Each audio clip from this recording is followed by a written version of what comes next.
नमस्कार सांग मैंने वेलकम टू माय चैनल। आज वेटलेस गोटे 3टी जिनस आपण मान सागर मुझे सेयार करी। प्रथम तो वेटलेस ड्रिंकटा ही सेयार करी, तापर कौन दिन मान खाइली ता सेयार करी। चलतु प्रथम ड्रिंक बसाई बड़ ग्लास रे फुल ग्लास पानी मु बसई देछि। तापर देखंतु अदा और काठ मसला मु छेचिकी पकई देछि। तापर एई चामचटा जो देखुचंदी ता देहरे मोर मिसिची सोप जीरा ता संगरे पान मौरी ता संगरे अजुआणी जोटा सेटा मिसिची। तापर देखंतु मु ओजार सारा परे लेंबू फाळटे मु चिपुड़ देबी। आ छोट हेले गोटे चिपुड़ी दिंतु, बड़ हेले फाळे लेंबू मु चिपुड़ी देली। तापर देखंतु मो पतंजलि मो जो कोनस मो हेले भी चलिबो गोटे चामच मोह माधुरी यूज कली। तापर मो पी नै गली। एटा मोर 10टा खंड बेले पी दिए। तापर देखंतु एटा होची मोर गाधाळा खाइबा बस 12टा खंड बेले एटा खाइची। दलिया और धनिया चटनी आ दलिया रेसिपी मो बनिया डेरी होगा बन नी।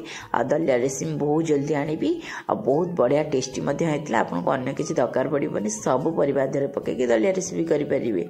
आउ चलतु तापर मु राति की बा संध्या बेल बा 6टा ରୁ 7ଟା भितर मु कौन खाइली देखो आपण सेयार करुच्ची।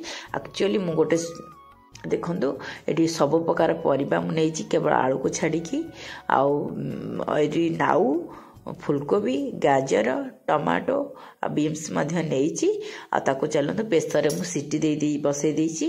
आठी मो पियाज रसुण कंचा लंका धनिया पत्र काटिक छोट छोट कर रखी देछि। देखंतु प्रेसर सीटी दे देथिली। तापर ताको देखंतु मु भल भाबरे चकुर दोछि कने ताको मिक्स करबा ही से रेसिपी बहुत बढ़िया। एटा सबुठु वेट लॉस पे बहुत बढ़िया मैं आपण मन शेयर करूची। चामच घी देली, तेल बिल्कुल भी यूज करंतुनी बा खांतुनी।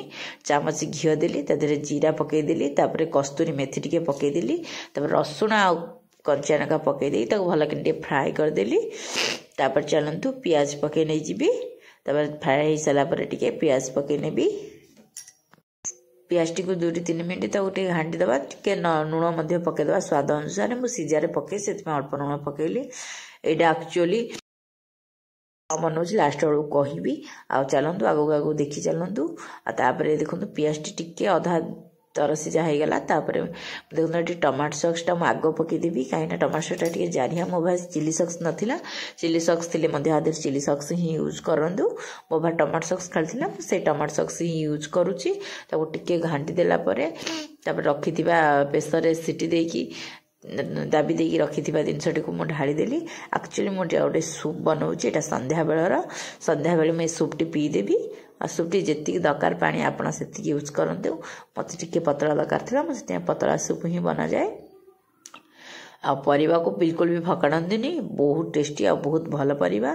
तापर देखंतु टिके फुटी गला पर मा देहरे पकई देबी धनिया पत्र। बहुत टेस्टी होता। भल लगे video T like share subscribe करेंगे।